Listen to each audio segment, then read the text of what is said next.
In 2008, a secret division was founded within the FBI to track and attempt to understand a series of anomalous events, both surreal and potentially catastrophic in nature.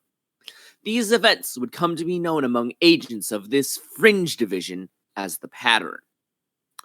Join us as we look into these mysterious events in the Fringe Files with Cassandra, Caretaker of the Void. The numbers, Walter! What do they mean? Dusty, the Rat Catcher. Today, I ate a mouse and gained its powers. And Teletran 4. It should probably concern me that so many of these episodes' plots end up being things that are on my F-list profile. Well, I think that sets a good tone for the episode. If anybody has somehow gotten this far into our janky ass little series and not realized what they're in for, you really sold them. Good job. That's content value.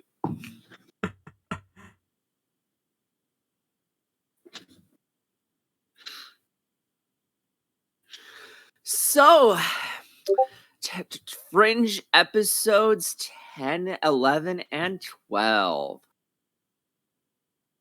I will admit, I initially mistook the opening of episode 10 for a playthrough of Castlevania Order of Ecclesia. Honestly, my comment on the opening was just, I want a Payday map where you have to set up a machine like that. Oh, that would actually be really cool. Like, that would just make a really good, fun mechanic for a level. You won't be able to res the dude if he gets stuck, though. Oh, absolutely not. I'd also just like to say that I felt it was a little underwhelming that all that lead up to get that formula and everything was just to pull off bank heists. I mean, it's the most obvious application for that technology. I don't want to cure cancer, Teletran. I want to turn people into dinosaurs. Cass, don't turn into Sauron. Not again. Not after last time. Hey, turning people into dinosaurs is a noble goal. Have you ever heard of a dinosaur with cancer, anyways? I thought yes!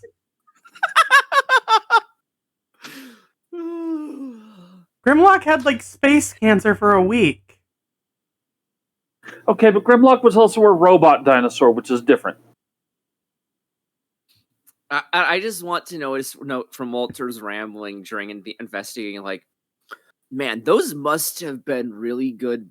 She must have been really memorable in that regard for even all the shit he's been through to not erase that at all. Yeah, that's true.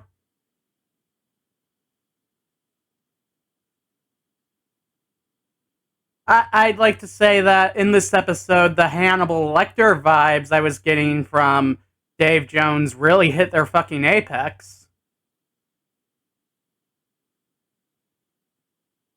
Okay, I'm terrible with actors' names. Dave Jones is... Not the actor's name, that was the character's name. Oh, hell, I'm really bad with names. Dave Is that the dude in the prison cell? Yeah. Yeah. Okay. Yeah, those were some pretty strong vibes. Also, I found it highly amusing that Walter was just practically just singing Hardware Store in his head, unironically. He was so excited. So as part of apologizing for snapping at him, like, do you think Peter wound up buying him that CD? Yeah. Do you think Walter's just a lifelong Weird Al fan now? No, I would say he's not a Weird Al fan. He just really strongly identifies with that particular song. That's funnier that way. Yeah. We do see, though, is into some more alternative music later in the series. I forget which... There is an episode where his favorite band is relevant to the plot. Oh, that's going to be fun. But yeah, Walter's just so happy at like how there's this bit in a Discworld book where there's an Igor, like they're a whole race of mad scientist assistants and assistants of vampires and shit. It's a family code for them. And he's gone to the big city and he's just in absolute heaven at how easy it is to get all these supplies there. And I just felt like Walter and him would just be equally in heaven in the hardware store. We need to find Walter and Igor. I mean, that's kind of the role Astrid plays, isn't it? Yeah, but every mad scientist needs more than one minion. That's true. Walter has 3, though. One of them is his son, though. Come on. Yeah, that's more of an apprenticeship thing. Yeah. Fair enough. Well, I still say 3 because now I'm counting Jean. And and besides, Olivia's more of a captain of the guard role in a mad scientist worldview. Well, sorta. Like, she consistently brings him fun things to study.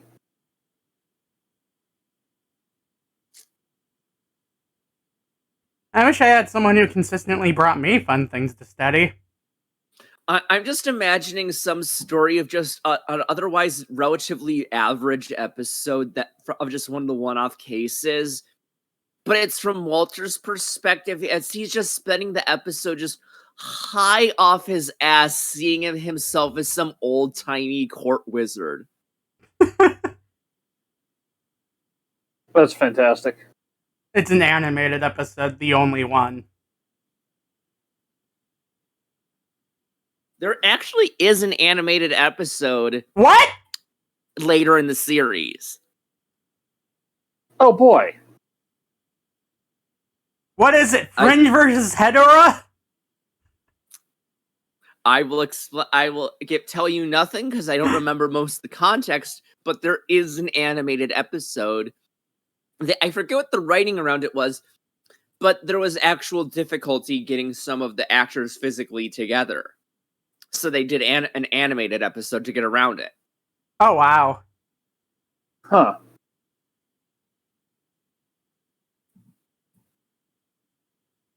So moving on a little. Yeah, it's too depressing about how she's talking about how it went for the guy who left the Marines, huh? Oh yeah, it's like kind of fucked up that she's just straight up mixing his memories with hers. Oh yeah, I wasn't even going for that. Just the description of the absolutely normal stuff. Just it's depressing how real that part is. Ah, yeah, that's true. Even though it actually isn't real, which is its own whole mess. Like what the fuck was with all that? Oh also, yeah. I just wanted to note with when the guy's like, oh, he kills the lawyer. That was just the shittiest neck snap ever. Oh yeah. Yeah, it was. I mean, to be fair, dude looks like he was built out of doozer sticks. I'm really surprised it took that much effort to snap him. Yeah, but you'd think they could have any effort with the stunt, you know, or the acting, than just the most half-assed. It looks like what you'd imagine, like some shitty stealth kill from like a 2007 first-person shooter with action game would look like. You know what I mean? It looks like a chiropractic adjustment. But also, again, dude looks like a chiropractic adjustment would probably kill him.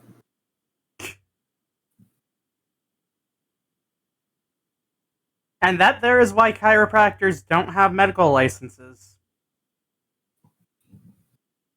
Well, it depends on the type of... Well, they still don't have medical licenses. The value of the type of chiropractor, I'm told, varies. The ones that understand it's not acupuncture can be useful.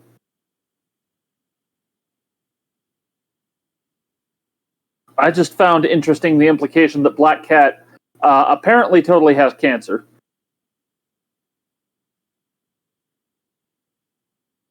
Yeah, that's what happens when apparently you have to inject yourself with radiation and walk through walls.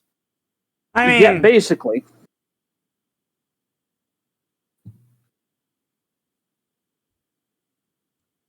talk about using the situation to her advantage in that interrogation, though. Yeah. Oh, yeah. Yeah, I sure hope they got him a doctor, but, all they can do is make him comfortable. yeah. That's heroin until you go kind of situation, I feel like. Because, let's be honest, if the rad badge changes color as soon as you put it on, no matter where you're standing, it's over. Also, can I just say, the fact that this Harrison guy is seeing all this insane bullshit and still trying to just get one up over on Olivia is so petty. Well, I mean, Harrison was the prisoner, yeah? No, Harrison's the FBI agent who's coming in to review the Fringe. Oh, that guy. That guy, yeah. Yeah. Also, I just want to know, you know the bit where like, oh, I got the box already open. You ever gonna show it? No, you wouldn't understand. You know when he's about to open it? Is it just me who was reacting? His face made me think like, he looked like he was about to shove his dick in the box. Like, you saw his face. You saw his fucking face. Yeah. We're moving on to the next episode. I couldn't help but write down right at the start of this one. Jeez, I'm drugging a worm. What does it look like, kid?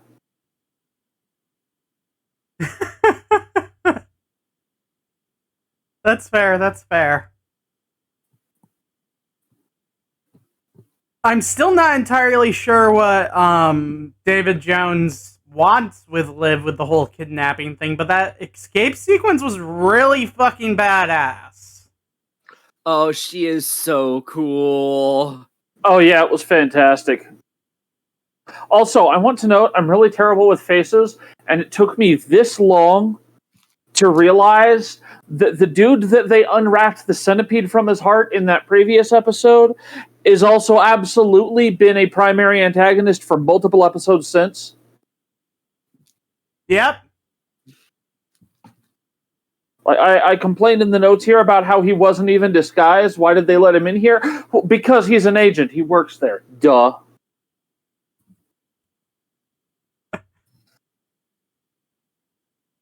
Also, yeah, super-sized viruses. That's pretty fucking terrifying.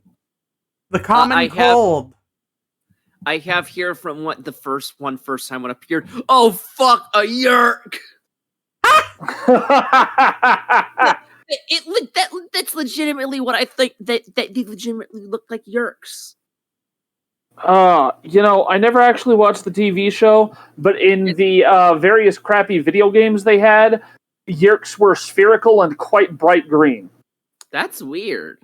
Because I'm just saying the slugs are exactly what I imagined them looking like when I was a kid reading it. You know what I mean? Oh yeah, and I think one of the books has an illustration of who was it? Tobias morphing a yerk, and they definitely do not look like they looked in the crappy video games. I'm not sure if it was him, but one of them did end up taking a yerk form. Yeah.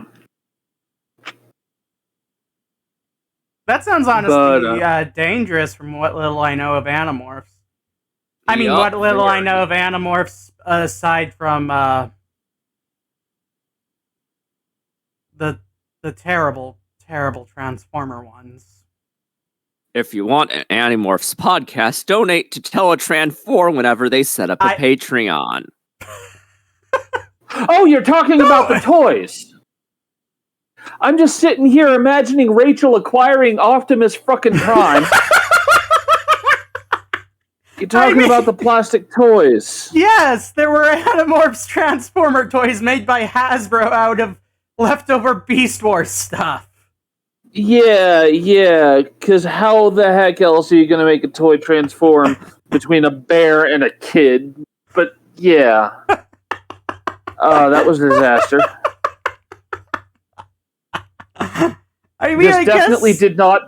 I guess Cybertronians technically do have DNA, so their morph power could probably work on it. I mean, Ben 10 has upgrade and all. And there is that design for a Cybertronian form, even if it isn't 100% canon. So there is some level of support to the idea that something like the Omnitrix, or in this case, however the hell morphing works, could acquire CNA.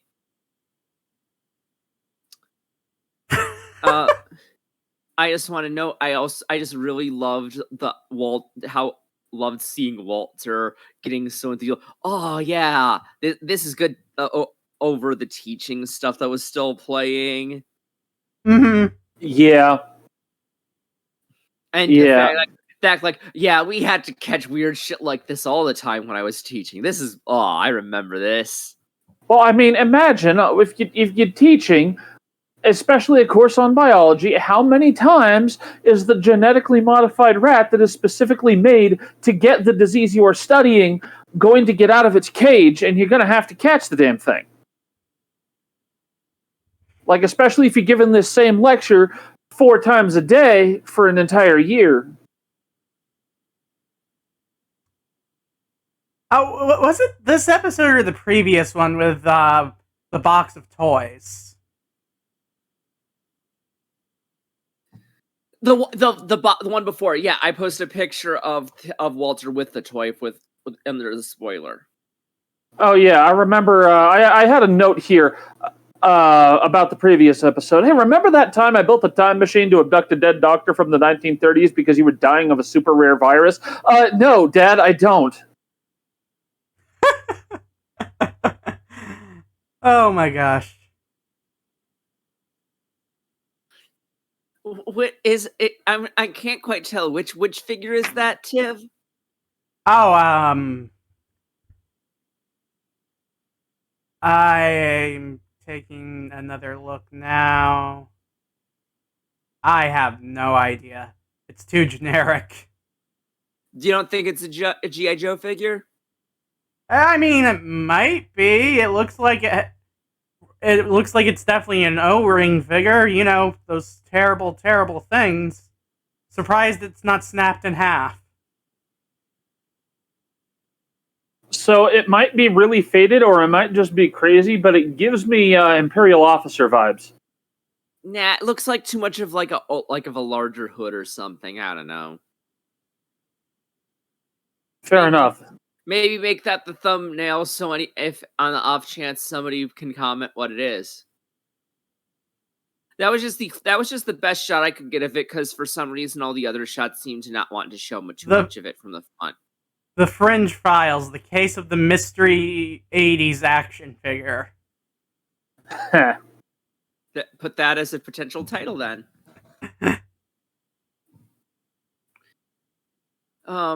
Oh yeah, one note I missed with the last episode. It's part of the same arc. It counts. I loved the recurring instance of Peter. Okay, Walter attempts to engage his memory through his logic, and it works. I love those little moments where it shows that Peter is learning how to work with Walter, and Walter's really, really happy that it's making him able to better communicate his own memories and everything, you know? Yeah, that is pretty great.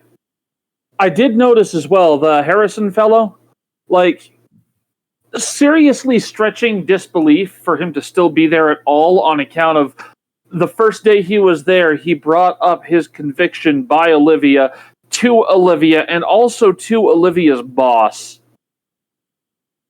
Like, that's one phone call away from just getting him switched out with anyone else. And I mean, like, it's a miracle he's still actually working there at all, let alone in a capacity enough that he's being considered for review, being the one to give the Fringe division a review. Like, do you guys seriously not think there could be any potential bias in that review? Yeah, I mean, you'd think they wouldn't even allow someone like that, even if the conviction was overturned or whatever. You'd think they would bar him from employment there with his past and how things went. well, I mean, on the one hand, an overturned conviction and a little bit of good old boys club could easily get him right back where he was, if not further up. And just a little bit of keeping that secret could easily get him installed in that review. But he didn't keep that secret. He brought it up to the people who are adversarial to his presence there. Yeah. Like, He didn't even try to keep up the most vague pretense of concealing it. Not even the most plausible deniability. yeah, like plausible deniability would look like, oh, that's all in the past, not, oh, it's not about this specific thing that I'm very specifically bringing up because I very definitely still remember that.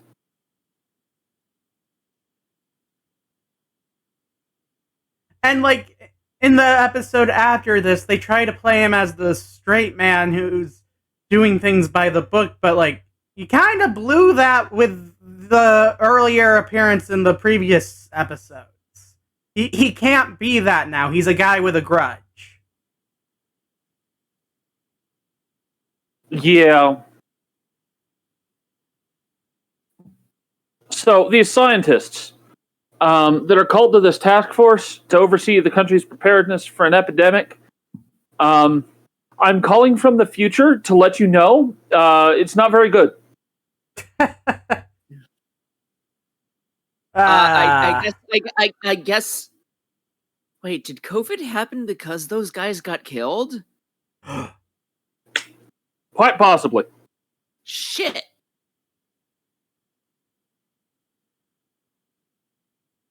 I think you're going to have to go back and give one of them Sudafed. Yeah. I'm gonna need to get that time machine fixed back up. You guys kept refusing to give me permission for so long. It needs a ton of maintenance. I mean, why don't you just steal Walter's? He said he didn't actually build it, didn't he?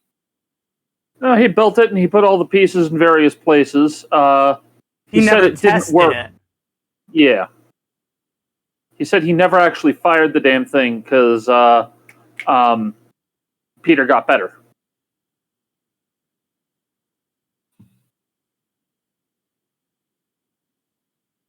Also, I'm sorry to inform you, but I absolutely chewed through most of the wires. The flux capacitor has some really tasty stuff in it.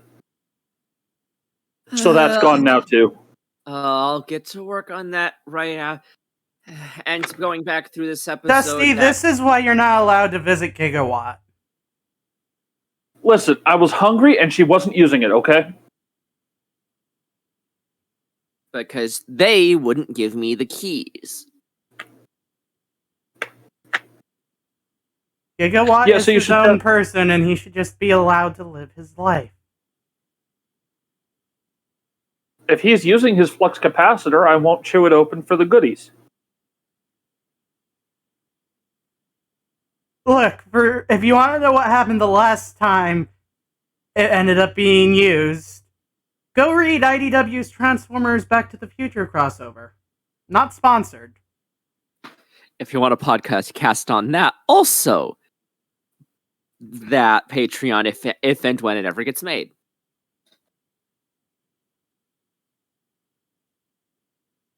And that she's gonna kill you, Olivia. You might as well be saying she's gonna kill you, Samus. Yeah, the response to that as well, like, that doesn't mean give her an excuse for the self-defense claim. It means get out. Yeah. I mean, it worked out since the dead body is how she got that confession. But That's true. That's true. And in the interim, so why did you clobber him after you shot him? Oh, his smug aura, it mocked me.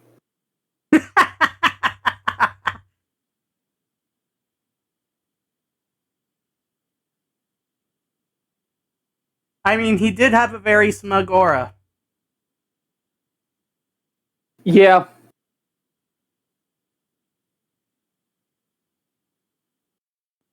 So any other notes on these episodes before I move on?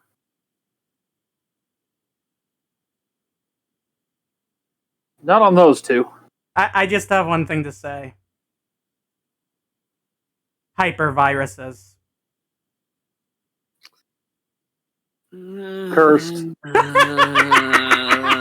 Cursed. I mean, that's what they were! Cursed. It's true. But you don't have to say it.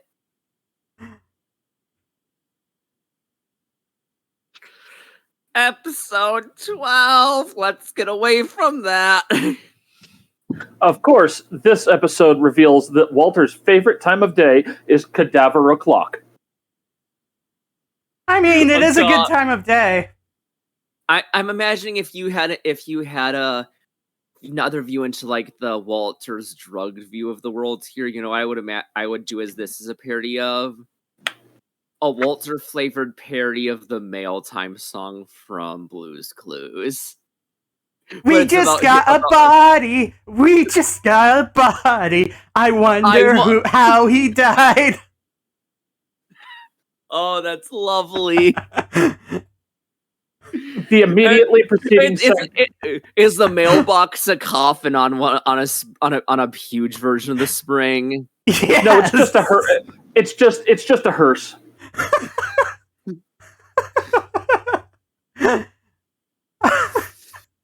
Oh no, worse. It's just what do you call the drawers you put the bodies in in morgues? In morgues. Is there any name for those? I think they just call them drawers. It's just one of those drawers in a wall. It just slams open with the new body in it. The immediate preceding segment is Walter looking at the camera and saying, "I wonder what time it is," before turning to a clock, the face of which is entirely ringed with the word bodies. And you can hear a little kid's version of what, if you listen to it, is a bunch of little children going. But it's basically a kid's theme song version of "Let the Bodies Hit the Floor." Kids Bop version. Oh, that is lovely. Oh my gosh. If this were a comic book, that would be the theme of the story so far opening page. Yeah. Like in More Than Meets the Eye, they have a run of issues where the character Swerve at his bar opens each issue narrating what's been going on so far. I'm imagining if there was a Fringe comic, one running gag would be some issues having the full-on, with different gags, Walter cold open story so far explanations. Yeah, that sounds right. The story so far in Walter Vision. All these lovely bodies to look at. This one was still alive and had a bug in it. I also want to note from our opening atrocity, as I will refer to them. So we got your brain on drugs guys to do an antivirus ad. Didn't go so great. It was kinky. Clearly. This is what Facebook grandmas think Wi-Fi does to you. this is also just about how Facebook grandmas use the PC, so... Oh, yeah! What's that noise? Click here. Well, what could go wrong?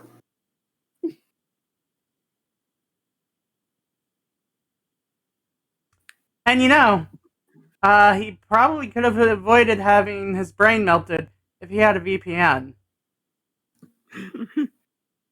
Yeah, it would have made him harder to find. Would have made it harder to find. Do you have a sponsorship this episode? No.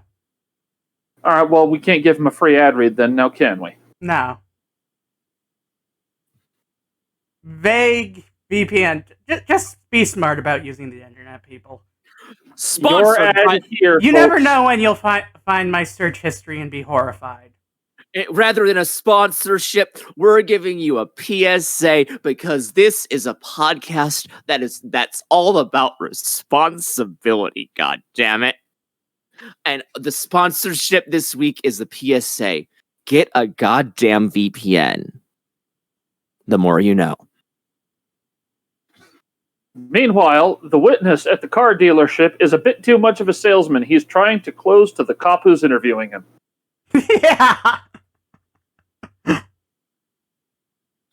What is he, swindle? He just knows you gotta always be closing. In a stressful moment, he reverted to his training. I think that happened to Grind once. I wanted to know, I really loved the moment where Walter just has really strong opinions on Darwin, and he needs someone to either disagree with him or someone to argue with and look smart. And honestly, can't we all relate to that? You just want to have strong opinions on stuff at people sometimes, you know? Oh yeah, like people who think Frenzy is red. Frenzy is silver. I feel like this is a joke that I should get, but don't.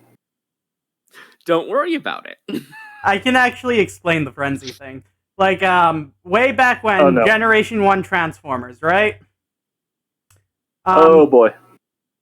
The original toys for Soundwave were released, and his cassettes. The cassettes, Frenzy and Rumble, had figures that were red for Rumble, well, red and black for Rumble, and bluish purple for Frenzy. But when they got put into the TV show, they ended up making an animation error and swapping those colors. And that stuck throughout the entire series and the 1986 movie. But like when it got brought over to Japan, they switched the colors back, and also various different, and the colors were also different in the comics. And so now whenever those two get brought up, who knows who's going to be red, who's going to be blue. Mario is Luigi is Wario, etc. And the only thing, let me just sum it up. The only thing that's certain in this debate is that none of them will ever change their mind or shut up about it.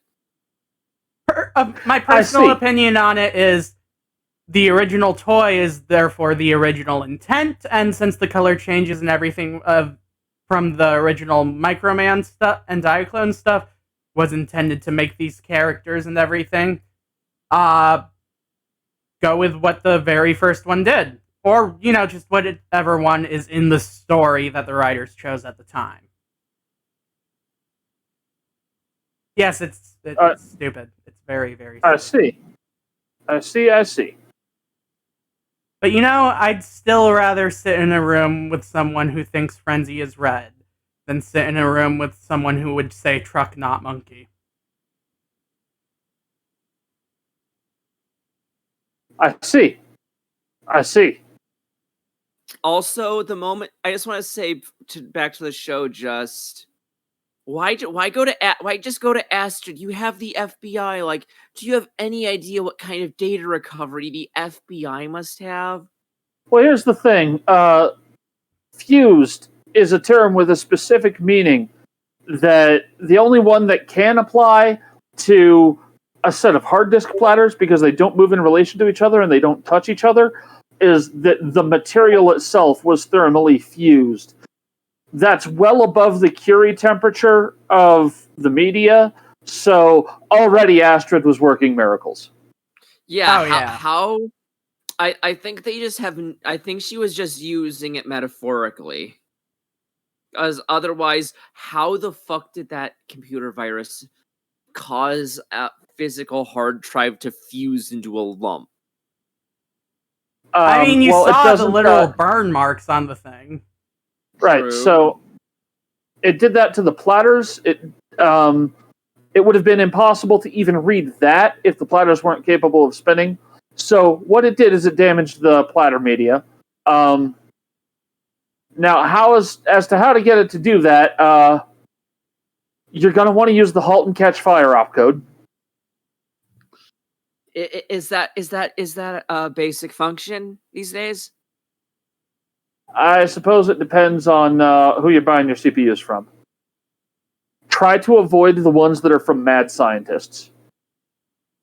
Now I'm suddenly very concerned about my own health. You might want to talk to whoever built yours. Yeah. My dad is Wheeljack. The man who Nice made the knowing you. Dinobots. It was nice knowing you. Help. I really liked the bit where Peter just, I know a guy. I like to imagine almost like this is an RPG campaign, and that's like once per session you can flip a coin. If you call it right, you know a guy who can help you out here.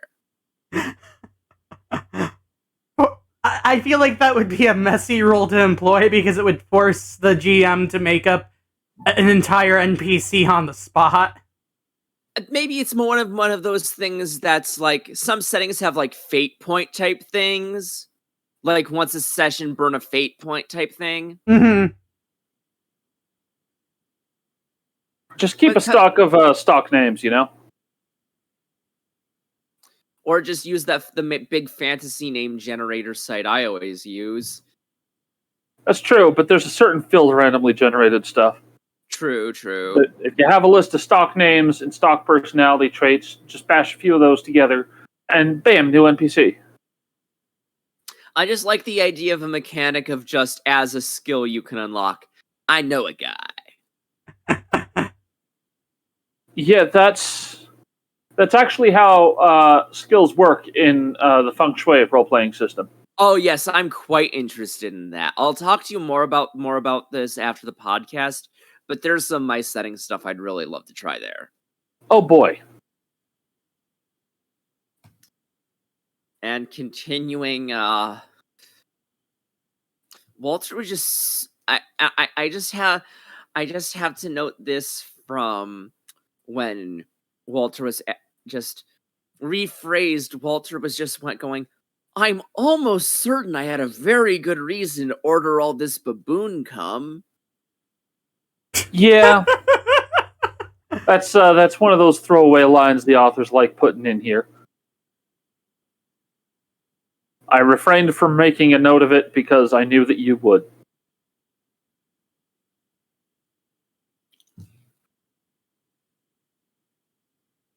But then that ending was just that. Honestly, this standalone plot was just ugh with that villain, you know. Yeah, with that villain, and also he was creepy. The idea that this is a world where just some random disgruntled guy could just do something like this. I mean, he had to. And this is just completely disconnected from all the big conspiracy bullshit going on. This is just some guy. Well, Yeah, it's on the one hand, as far as we know.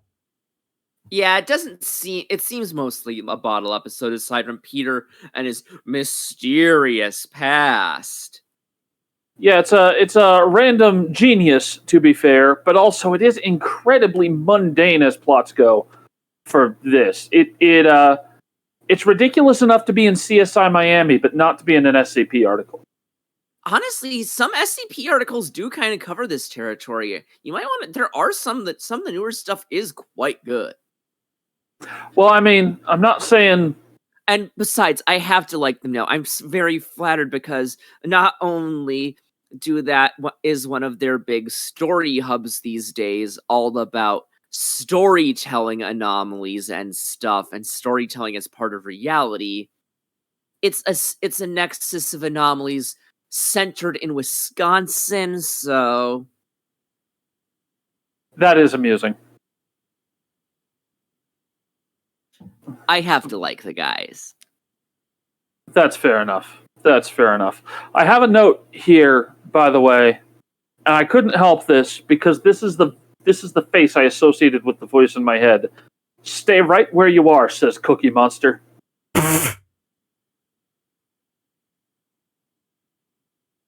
And that way of committing suicide, ugh. Yeah.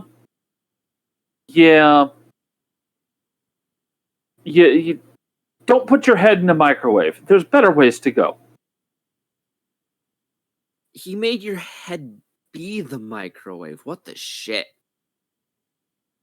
Yeah, That's just how halt and catch fire instructions work. Unfortunately, the human brain was in fact designed by God, who is unquestionably a mad scientist. That has disturbing theological implications, all of which are beyond the scope of this podcast. Oh, and You're again, the brain liquefaction thing is a thing. Anyway.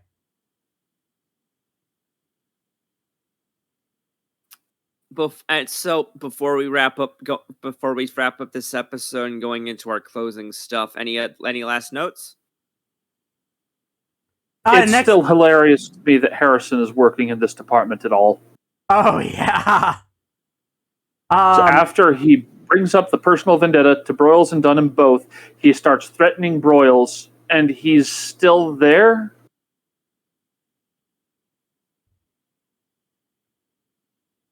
I hope he's completely unrelated from all the conspiracy shit, so even they're just like, how haven't you been fired?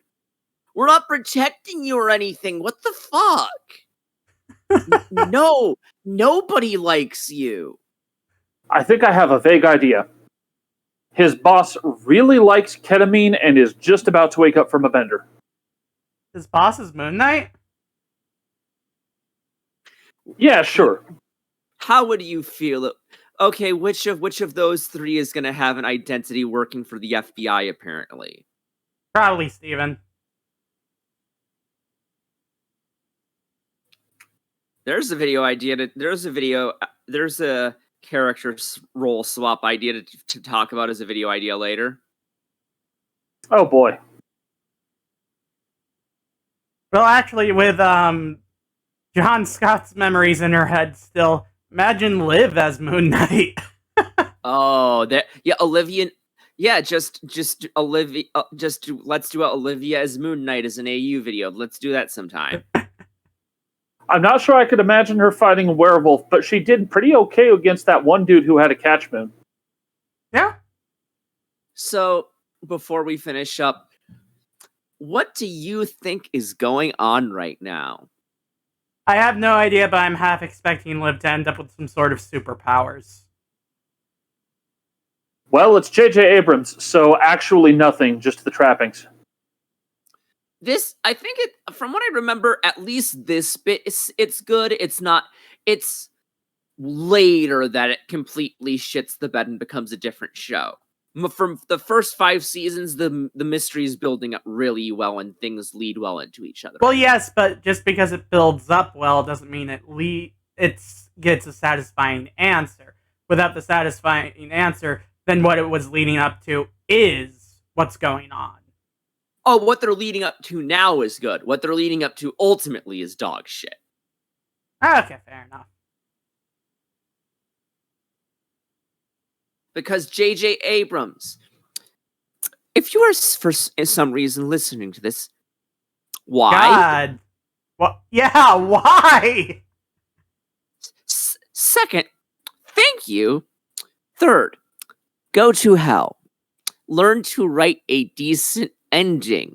This is a good show. You can get good concepts down. You have proven time and again you can get a good cast of characters and actors together to provide a memorable dynamic with a good memory and good setup. Why can you never get a single ending? Have you prepared an ending in your life? Do they somehow scare you? I want to know, and also I want to punch you for what you did to Star Trek and Star Wars. And Spider-Man. Look, at least at least J.J. Abrams isn't the one behind the main cinematic face and continuation of your favorite franchises. God, He did J.J. one Abrams doing Transformers would be terrifying. J.J. Abrams doing Animorphs would be horrible. My brain is locking up at the idea of that. You're welcome. Anyway, any last comments or thoughts on the show so far before we wrap up? I think I've said everything I had. Something about Kirby.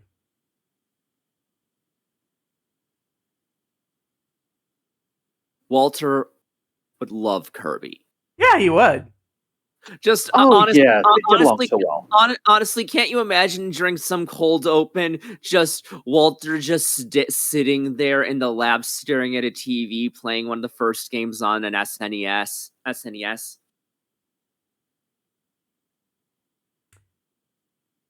Yeah.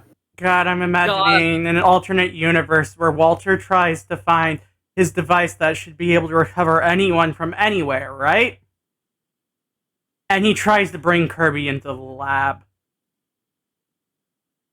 I'm just sitting here, like, the thing is, I visualize the cathode ray tube television playing Kirby on the SNES, but he's got it positioned so he can't see it all that well. He's kind of having to lean and squint to get a good view of it, because it's set up for optimally Gene to watch it. He's just sitting in there in the stall with her playing games.